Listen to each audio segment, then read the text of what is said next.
இப்ப நடந்துட்டு இருக்கக்கூடிய ரஷ்யா உக்ரைன் பிரச்சனையில கேஸ் இன்ஃப்ராஸ்ட்ரக்சர் மேல அடிச்சுக்கிறது.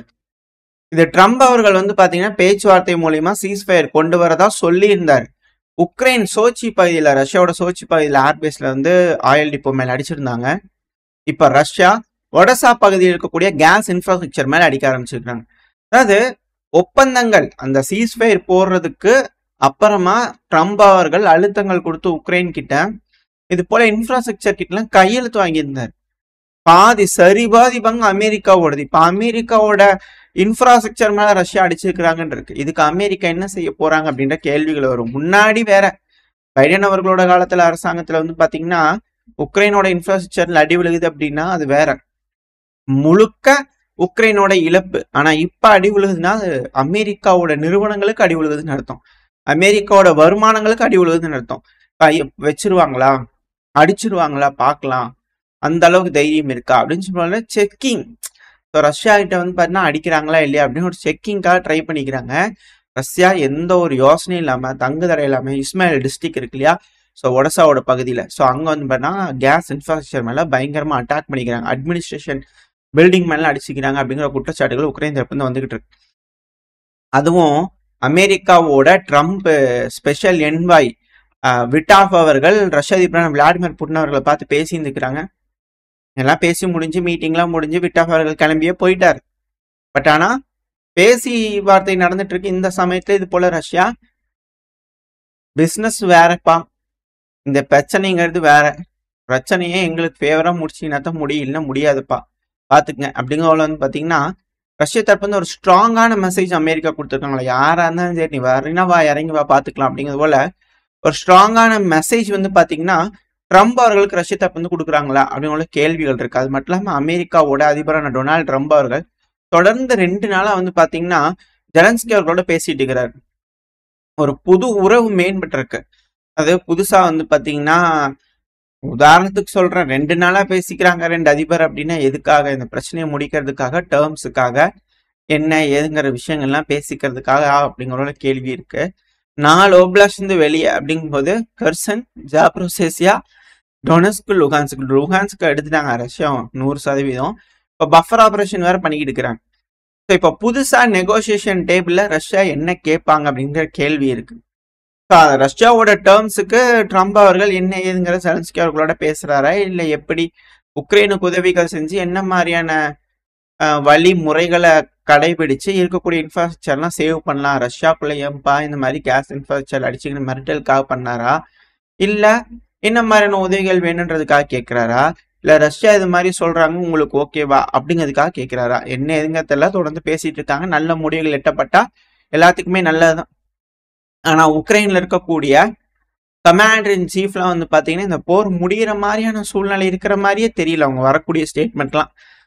உக்ரைனோட commander in chief Alexander Syrskyi அவர்கள் இருக்கா இல்லையா, இப்ப அவர் தரப்புல என்ன ஸ்டேட்மெண்ட் வந்திருக்குன்னா, ரஷ்யா இருக்கிறாங்கல்ல அதிகமா படைகளை குவிச்சுட்டு இருக்கிறாங்க, அதிக அளவுல இராணுவ வீரர்களை எடுத்துக்கிறாங்க, நம்மளுக்கு வேற ஆப்ஷனே கிடையாது, அதிகப்படியான நபர்களை பாத்தீங்கன்னா மொபைலைஸ் பண்ணும் அப்படிங்கிறதோட பாத்தீங்கன்னா அலெக்சாண்டர் சிர்ஸ்கி அவர்கள் தரப்புல பண்ண ஸ்டேட்மெண்ட்ஸ் வருது.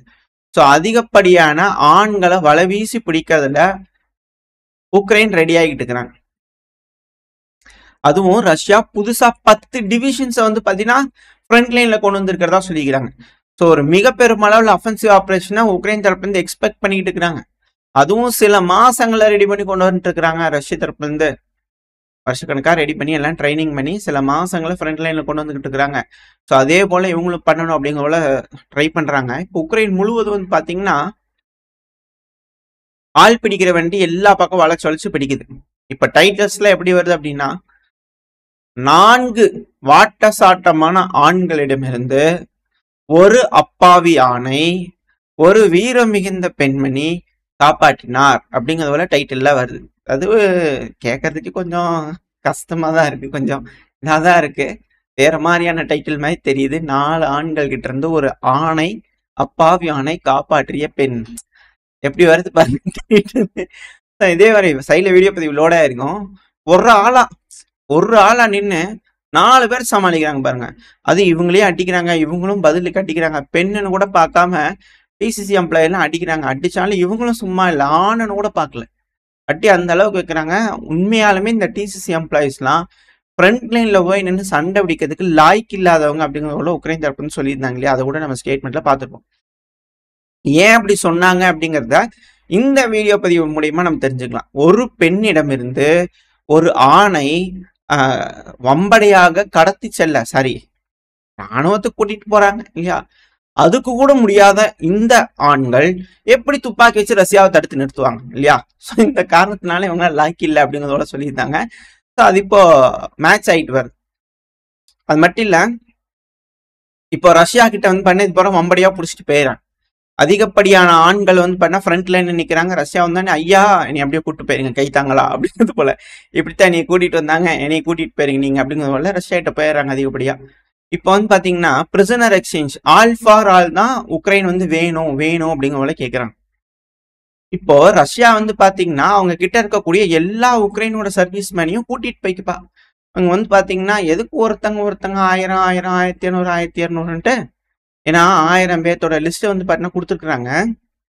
அந்த 1000 வேண்டாம், வேற சில ஆயிரங்கள் கொடுங்க அப்படிங்கிறதோட வந்து பாத்தீங்கன்னா உக்ரைன் கிட்ட இருந்து கேட்டு வாங்கியிருக்கிறாங்க. இதையும் வந்து பாத்தீங்கன்னா ரஷ்யாவோட இன்ஃபர்மேஷன் மீடியாக்கள்லாம் வந்து படம் கொடுக்க ஆரம்பிச்சிட்டாங்க. அதனால இப்ப என்ன செய்யறாங்கன்னா, உக்ரைனியன்ஸுக்கெல்லாம் தெரிஞ்சுக்கணும் இல்லையா, ரொம்ப கவலையா இருக்கிறாங்க. உக்ரைனை மீட்டெடுக்கிற மாதிரியான இது தெரியல. அதனால உக்ரைன் தரப்பு வந்து கடிதம் எழுதி அதிபருக்கு போற மாதிரி செஞ்சிருக்கிறாங்க. போகும்போது ஒரு கடிதத்தை எழுதி கொடுத்துக்கிறாங்க இங்க இருக்கக்கூடிய வீரர்கள். ஐயா உங்களோட நிலைமை எங்களுக்கு புரியுது, ஆல் ஃபார் ஆல்னு கேக்குறீங்களே அது நியாயம்தான். இப்ப ஆல் ஃபார் ஆல்னு உக்ரைனோட வீரர்கள் எத்தனை பேர் ரஷ்யா கிட்ட இருக்கிறாங்களோ அந்த அளவுக்கு ஆள் ரஷ்யால இருக்கக்கூடிய நம்பர்களை எடுத்து அப்படியே எக்ஸ்சேஞ்ச் பண்ணிட்டு போயிடலாம்ல. இப்போ உங்களுக்கு எல்லாம் நாங்க வேணும்னு நினைக்கிறீங்களா வேணான்னு நினைக்கிறீங்களா, அதைவாச்சும் தெளிவா சொல்லிடுங்க. அதாவது 3-4 தடவையா வந்து பாத்தீங்கன்னா இங்க இருக்கக்கூடிய நபர்களை கொடுத்துட்டு இருந்திருக்கிறாங்க பிரிசனர் எக்ஸ்சேஞ்ச் பண்ணும்போது. எல்லா டைம்லயும் இவங்களை அவாய்ட் பண்ண ஐயோ இந்த தடவையும் நம்மளை வந்து ரிஜெக்ட் பண்ணிட்டாங்களா ராணுவம், நம்மளை வேணான்னு முடிவு பண்ணிட்டாங்களா அப்படிங்கிறதோட சொல்லும் போது அங்க இருக்கக்கூடிய வீரர்களுக்கு கொஞ்சம் கவலை இருக்குமா இல்லையா. ஸோ இது போல சிக்கல்கள் ஏற்படுறதுனால ரஷ்யாக்குள்ள இருக்கக்கூடிய மீடியாக்கள்லாம் இந்த டீட்டெயில்ஸ் எல்லாம் கலெக்ட் பண்ணி குரூப் போட்டோ மாதிரி எல்லாரும் வாங்க, எல்லாரும் நில்லுங்க, எல்லாம் ஒரே ஆடை போடுங்க, போட்டோ கொடுங்க, நீட்டா எடுத்துக்கங்க, உங்களோட பேர் என்ன, எங்கிருந்து பிடிக்கப்பட்டவர்கள் நீங்கள், எத்தனை நாள் இங்க ஃப்ரண்ட் லைன்ல நின்னீங்க, எந்த பிரிகேட்ல இருந்தீங்கன்னு கம்ப்ளீட் டீட்டெயில்ஸை எடுத்து அந்த வெப்சைட்ல வந்து பாத்தீங்கன்னா போட்டுருக்காங்க ru.website.ru சொல்லிட்டு. ஸோ அதையும் பப்ளிஷ் பண்ணிட்டு இருக்கிறாங்க. இந்த மாதிரி பிடிக்கப்பட்ட நபர்கள் வேணும் டிஎஸ் தெரிஞ்சுக்கணும்னு நினைச்சீங்கன்னா இந்த வெப்சைட்ல போய் பாருங்க அப்படிங்கல அவங்க தரப்பு வந்து போட்டுக்கிறாங்க. ஸோ அதனால தேடி பிடிக்கிறாங்க. இதுக்கப்புறம்லாம் உக்ரைன் வந்து பாத்தீங்கன்னா மிஸ்ஸிங் இன் ஆக்ஷன் மார்க் பண்ணிட்டு அந்த நபரோட ஊதியத்தை உக்ரைனோட அந்த பர்டிகுலர் ஃபேமிலிக்கு வந்து குடிக்காமலாம் எஸ்கேப் ஆக முடியாது. இப்ப ரஷ்யா கிட்ட எத்தனை நபர்கள் வந்து பிரிசனர் ஆஃப் எக்ஸ்சேஞ்ச் இருக்காங்க, பிரிசனர்ஸ் இருக்கிறாங்க அப்படிங்கிற விஷயத்த இப்போ உக்ரைனியன்ஸ்னால தெரிஞ்சுக்க முடியும். ஸோ இது போல சர்வீஸ் பண்ண ரஷ்யா கொஞ்சம் துரிதப்படுத்திக்கிறாங்க. ஸோ இது மேலும் மேலும் வந்து பார்த்தீங்கன்னா உக்ரைனுக்குள்ள இருக்கக்கூடிய நபர்களுக்கு கோபம் ஏற்படுத்துது. என் ஹஸ்பண்ட், என் குழந்தை, என் பையன், எங்க அண்ணா இது மாதிரி வந்து நீங்க பிடிச்சிட்டு போயிருக்கீங்க, அவங்க ஃப்ரண்ட் லைனுக்கு போயிருக்காங்க, ரஷ்யா பிடிச்சிட்டு போயிட்டாங்க, இப்போ அவங்கள ஏன் மீட் எடுத்துட்டு வர மாட்டேறீங்க, சரி அவங்களுக்கான ஊதியத்தை ஏன் தர மாட்டேறீங்க அப்படிங்கிறது போல கோபங்கள் ஆத்திரங்கள் அதிகரிச்சிருக்கு. ராணுவத்துக்கு ஆளை பிடிச்சிட்டு போயிடலாம், அதுக்கான ஊதியம் கொடுக்கணுமா இல்லையா, ஊதியம் இருந்தா தானே சண்டை பிடிக்க முடியும் அப்படிங்கிற போல கேள்விகள் இருக்கு. சரி நாடுன்னு ஒண்ணு இருக்கு, அந்த நாடு வந்து பாத்தீங்கன்னா காப்பாற்றணும் அப்படிங்கிற ஒரு உன்னத கொள்கைக்கா இது போல புடிச்சிட்டு போறாங்கன்னே வச்சுக்கிட்டாலும் தொடர்ந்து செய்திகள் இந்த ஆன்டி கரப்ஷன், இது NABU இருக்கிறாங்க இல்லையா, உக்ரைன்ல இருக்கக்கூடிய ஆன்டி கரப்ஷன் அந்த ஏஜென்சி, அவங்க தொடர்ந்து ஆளுங்கட்சி இப்போ ஜெலன்ஸ்கி அவர்களோட கட்சியில இருக்கக்கூடிய நபர்களா பிடிச்சிட்டு இருக்கிறாங்க. அது இப்போ முன்னாள் ஹெட்டா இருந்தவர் ஷெர்ஹி ஹடாய் அவர்கள் தைலலோட இருக்கு இல்லையா, அதுதான் இவரு முக்ஷாவோ டிஸ்ட்ரிக்டோட ஹெட்டா இருக்கிறவர். ஸோ அட்மினிஸ்ட்ரேஷன் ஹெட்டா இருந்தவர், டிஸ்ட்ரிக்ட் அட்மினிஸ்ட்ரேஷன் ஹெட் லுஹான்ஸ்க் ஒப்லாஸ்ட்ல. ஸோ இப்போ இவரை வந்து பாத்தீங்கன்னா அரெஸ்ட் பண்ணிக்கிறாங்க உக்ரைன்ல இருக்கக்கூடிய NABU. ஏன் அப்படின்னு கேட்டீங்கன்னா ராணுவ வீரர்களுக்கு ட்ரோன்கள் அப்புறம் எலக்ட்ரானிக் வார்ஃபேர் அதாவது எலக்ட்ரானிக் வார்ஃபேருங்கிறது களத்துல நின்று உக்ரைனோட வீரர்கள் சண்டை பிடிச்சிட்டு இருக்கிறாங்க. அப்ப ரஷ்யாவோட ட்ரோன்கள் வந்து அவங்க மேல தாக்குதல் பண்ணி உயிரிழப்புகள், சேதங்கள், காயமடைறது, கால் போறது, கை போறது, உயிர் போறது நடந்துகிட்டு இருக்கு. அது போல ட்ரோன்கள் கிட்ட இருந்து தப்பிக்கணும்னா எலக்ட்ரானிக் வார்ஃபேர் டிவைஸ் இருந்தா தான் தப்பிக்க முடியும். இப்ப அதுல ஊழல் ஒரு நபரா, இது மூணாவது நபரா தொடர்ந்து அந்த செயினை உடைச்சுக்கிட்டு இருக்கிறாங்க. இப்ப இது போல நபர்கள் எல்லாம் பிடிக்கிறாங்கல்ல, இது போல வந்து பிரிசன்ல போடுறாங்கன்னா களத்துல ஃப்ரண்ட் லைனுக்கு அனுப்பணும். எப்படி நார்மலா இருக்கக்கூடிய ஒரு நபர் சண்டைக்கு பிடிக்கிறாங்களோ நீங்களும் போய் சண்டை விடுங்க, அதுதான் உங்களுக்கு பனிஷ்மெண்ட் அப்படிங்கிறது போல ஏதோ சொன்னாங்கன்னா மனசுக்குள்ள ஓகே அப்படின்னு இருக்கும் உக்ரைன்ல இருக்கக்கூடிய நபர்களுக்கு. ஆனா இவங்களெல்லாம் என்ன பண்றாங்கன்னா, போன ஆளுக்கு நம்ம $1,42,000 நம்ம பார்த்தோமா. இப்ப இவருக்கு வந்து பாத்தீங்கன்னா இது போல ஊழல், ட்ரோன் வாங்குறதுக்கு, எலக்ட்ரானிக் வார்ஃபேர் எக்யூப்மெண்ட் வாங்குறதுல ஊழல் பண்ணிக்கிறார். ராணுவ வீரர்களுக்கு செய்யறதுக்கு ஊழல் பண்ணிக்கிறார். இவருக்கு வந்து பாத்தீங்கன்னா பெயில் அமௌண்ட் 60 நாள் டைம் தரும். 60 நாள் டைம் தரும். உக்ரைனோட காசுல வந்து 10 மில்லியன். ஸோ கணக்கு போட்டு பார்த்தா 2,39,000 சம்திங் வரும். 2,40,000 தோராயமா வச்சுக்கிறோம், 39,000 சம்திங் வரும். ஸோ 2,39,000 சொச்சம் டாலர்ஸ் கிட்ட வந்து பாத்தீங்கன்னா நஷ்டீரா கொடுத்தா போதுமா? அவங்க லட்சக்கணக்கான டாலர்ல வந்து ஊழல் பண்ணிட்டு இருக்கிறாங்க. இது 60 நாள் டைம் கொடுத்தா அமுக்குனதுல கொஞ்சம் மங்க கொடுத்துட்டு ஊரை விட்டு ஓடிடு அப்படிங்கிறது போல டோர் ஓபன் பண்ணி வர மாதிரி எல்லாம் இருக்கு. அப்படிங்கிற கேள்விகள், கொந்தளிப்புகள், ஆத்திரங்கள் உக்ரைனோட மக்களுக்குள்ள இருக்கு. இப்படி இருக்கிறவங்கள ஃப்ரண்ட் லைனுக்கு போனா போவாங்களா? அதாவது நம்ம என்னென்ன பார்த்துட்டு இருக்கிறோம், உக்ரைனோட ராணுவ வீரர்கள் போடக்கூடிய உடை, குளிர்காலத்துல போடக்கூடிய ஜாக்கெட்ஸ், அவங்க படுக்கிறதுக்கான பெட்டு, அவங்க எடுத்துட்டு போகக்கூடிய பேகு, எல்லா ஊழலையும் நம்ம பார்த்துருக்கோம். இப்போ அவங்க பயன்படுத்தக்கூடிய ஆயுதங்கள்ல ஊழல். அது இந்த கிரினேட்ல எல்லாம் வந்து பாத்தீங்கன்னா மாவு இருந்தது அப்படிங்கிற ஊழலும் பார்த்தோம். ஃப்ரண்ட் லைன்ல ரஷ்யா வராங்க, கிரினேட் எடுத்து வீசலான்னு பார்த்தோம்னா அது வெடிக்க மாட்டேங்குது. அதுக்கு மாறா உள்ள வந்து பாத்தீங்கன்னா சாப்பாடு இருக்குது அப்படிங்கிறது போலாம் குற்றச்சாட்டுகள் வச்சிருந்தாங்க இல்லையா? இது என்னது இது அப்படிங்கிறது போலாம் நம்ம அந்த மாதிரியான ஊழல்கள்லாம் பார்த்துருக்கோம். பல விஷயங்கள் நம்ம சேனல்ல பார்த்துக்கிட்டு இருக்கோம். இப்போ ஆயுதங்கள் வாங்கலையே ஊழல்னா எப்படி? அப்புறம் எப்படி மக்கள் விருப்பப்பட்டு நாட்டை காப்பாற்றணும் அப்படின்னு போய் ஃப்ரண்ட் லைனு போயிடலாம்? ஒரு நாடு இதுவே காப்பாற்றணுமா அப்படிங்கிற உள்ள இருக்கக்கூடிய மக்களுக்கே வருமா இல்லையா? இப்ப அதே போல அண்டை நாடு செக்கு எல்லாத்துக்கிட்டையும் செக்கா வாங்கி உக்ரைனுக்கு செக்கு நீட்டிட்டாங்க அப்படிங்கிறது போல கம்பி நீட்டிடுவாங்க அப்படிங்கிற சொன்ன முடியா? இப்ப பாருங்க, செக்கோட அதிபரான பீட்டர் பவேல் அவர்கள் உக்ரைனுக்கு இந்த ஆர்ட்லரி செல்கள் வாங்குறதுக்காக பல நாடுகள் கிட்ட இருந்து செக்கை வாங்கி ஆர்ட்லரி செல்கள் செஞ்சு உக்ரைனுக்கு கொடுக்கறதா சத்தியம் பண்ணியிருந்தாங்க. அதுவே நிறைவேற்ற முடியல. இப்ப இந்த பீட்டர் பவேல் அவர்கள் பிபிசிக்கு இன்டர்வியூ கொடுக்கும்போது என்ன பேசிக்கிறாருன்னா, ரொம்ப நியாயமா அது இவரோட ஹவிச்சர்ஸ், எம்எல்ஆர்எஸ் எல்லாம் வந்து பண்ணா ரஷ்யாவோட கர்ஸ்கோ பிளாஸ்ட் அடிக்கிறதுக்கு பயன்படுத்திக்கிறாங்க. இதே செக் நாட்டோட ஆயுதங்கள் ரஷ்யாவை தாக்குதல் பண்ணியிருக்குது. அது வேற கதை, அது ரஷ்யா வந்து பாத்துக்குவாங்க. மெயினான விஷயம் இப்ப இவர் என்ன சொல்லிக்கிறார் அப்படின்னா, அதாவது யூரோப்பியன் யூனியனான நம்ம ஷார்ட் டேர்ம்ல உக்ரைனுக்கு அழுத்தங்கள் கொடுத்து ரஷ்யா பிடிக்கப்பட்ட பகுதிகள்லாம் மீட்டணும்னு சொல்லி அழுத்தங்கள் கொடுக்கறது நியாயம் இல்ல. இப்ப இருக்கக்கூடிய சூழ்நிலையை வச்சு பார்க்கும்போது இதுக்கெல்லாம் வாய்ப்பு இல்லை, அது போல தெரியுது. அதனால உக்ரைன் ஒரு நாடு வேணும் இல்லையா? முழுசா அழிச்சிடலாமா? உக்ரைனை வேணான்னு விட்டுறலாமா? அதனால உக்ரைனோட சாவர்னிட்டி, இண்டிபெண்ட் வேணும் அப்படின்னா உக்ரைன் இழந்திருக்காங்கல்ல அந்த பகுதியை வந்து நம்ம விட்டுறலாம். இப்ப இருக்கிற உக்ரைன் தான் உக்ரைன் சொல்லி வச்சுக்கலாம். ரஷ்யா ஆக்கிரமிப்பு பண்ணியிருக்கிறாங்க இல்லையா?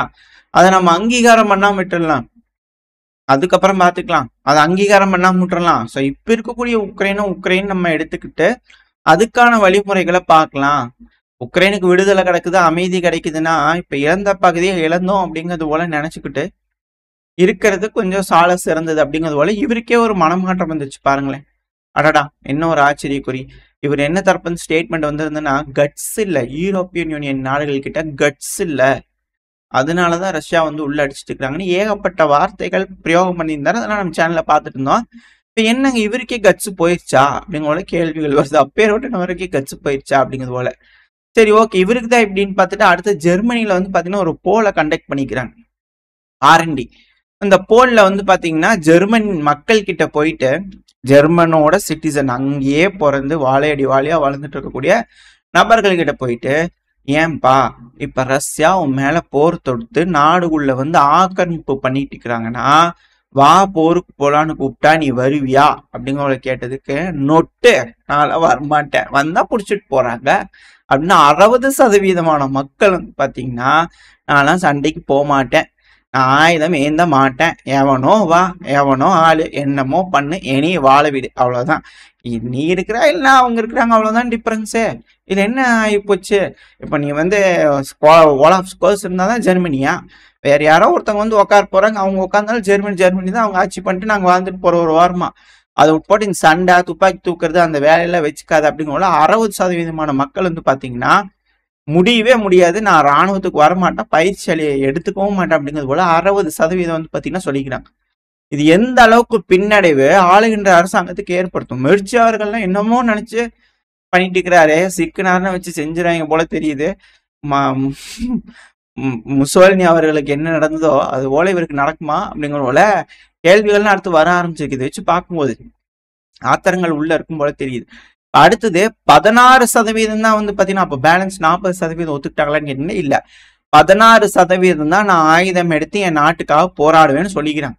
பேலன்ஸ் எல்லாம் போப்பா இது ஒரு கேள்வி வந்து கேட்கற வேலை வெட்டி இல்லையா அப்படிங்கிற வந்து பாத்தீங்கன்னா கேட்கறவங்களையே கேவலமா கேட்டு கிளம்பி போயிருந்துக்கிறாங்க. அதாவது 18% மக்களுக்கு தான் வந்து பாத்தீங்கன்னா விருப்பம் இருக்கு. அது மட்டும் இல்லாம ஆள் பற்றாக்குறை அப்படிங்கிறது இப்ப ஜெர்மனிலேயே அதிக அளவுல இருக்கு. நாளைக்கு ஒரு பிரச்சனைன்னு வந்துருச்சுன்னா நாடை பாதுகாக்கிறதுக்கு ஆள் இல்லைங்க அப்படிங்கிறத வந்து பாத்தீங்கன்னா ஜெர்மனி தரப்புல இருந்தே ஸ்டேட்மெண்ட்ஸ் வர ஆரம்பிச்சிருக்கு. அதாவது 2,60,000 பேர் தான் வந்து பாத்தீங்கன்னா இருக்காங்க, இன்னும் 2 லட்சம் பேர்த்துக்கிட்ட ரைஸ் பண்ணணும் அப்படிங்கிற கேட்கறாங்க. இப்ப 4 லட்சம் பேர் அங்க ஒரு மாசத்துக்கு 4 லட்சம் பேர் 2 லட்சம் பேர் இறக்குறதா சொல்றாங்க. ஒரு மாசத்துக்கு கூட தாங்காது ஜெர்மனியோட தெரியுது. இந்த டீம் வச்சுக்கிட்டு நீங்க அதிகப்படியான கடனை வாங்கி உக்ரைனுக்கு ஆயுதங்கள் நீங்க டாரஸ் மிசைல் தான் கொடுக்கறத பத்தி பேசிட்டு இருக்கீங்களா அப்படிங்கிற பல அனலிஸ்ட் வந்து கேள்விகள் வந்துகிட்டு இருக்கு. வெயிட் பண்ணி பார்ப்போம் ஆளுகின்ற அரசாங்கம் என்ன முடிவு எடுக்க போகுது.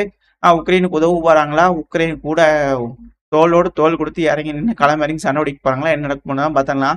இப்போ வச்சு பார்க்கும்போது நேட்டோ நாடுகள்லாம் ஒரு பேக்கான அலையன்ஸ், ஒரு மாய பின்பம். இப்போ உக்ரைனை வச்சு செய்யறதுல எல்லா நாடுகளும் புரிஞ்சு போயிட்டாங்க, நாட்டோன்ற ஒரு அமைப்பு இல்லை அப்படிங்கிறது இந்த மாதிரியான விஷயங்களை வச்சு தெரிஞ்சுக்க முடியுது. அது மட்டும் இல்லாமல் உக்ரைனோட அம்பாசடர் யூகே இருக்கிறார் இல்லையா, வேலரி ஜெலூஷ்னி அவர்கள், அவர் கேட்டிருந்தார் பிரிட்டனுடைய தாய்மார்கள் தன் குழந்தையை உக்ரைனுக்காக பின்லாந்துக்காகவோ ஸ்வீடனுக்காகவோ சண்டையிட அனுப்ப விருப்பம் தெரிவிக்கவில்லை என்றால் நேட்டோ என்பது வேஸ்ட், அது வெறும் பேப்பர் தான் அப்படிங்கிறதோட அவர் தப்புன்னு சொல்லியிருந்தாரு. அதுதான் இப்போ உண்மையா அப்படிங்கிறத தெரிய வருது. என்ன நடக்க போகுது அப்படிங்கிறத வெயிட் பண்ணி பார்த்தலாம். ஓரளவுக்கான தகவல்கள் இந்த பதிவில் பார்த்துட்டு போன்னு நினைக்கிறேன். இதோட இந்த பதிவை நான் முடிச்சுக்கிறேன். இந்த பதிவு அப்படின்னு உங்களுக்கு பிடிச்சிருக்கா, பிடிச்சு நான் லைக் பண்ணுங்க, உங்க ஃப்ரெண்ட்ஸுக்கு நம்மளோட ஷேர் பண்ணிக்கோங்க. அது கூட மறக்காம இந்த பதிவு பற்றி உங்களோட கருத்துக்களை கமெண்ட் செக்ஷன்ல சொல்லுங்க. இந்த பதிவு நல்லா இருக்கும் நம்பிக்கை அடுத்த பேர் உங்களை சந்திக்கிறேன். Stay safe, by.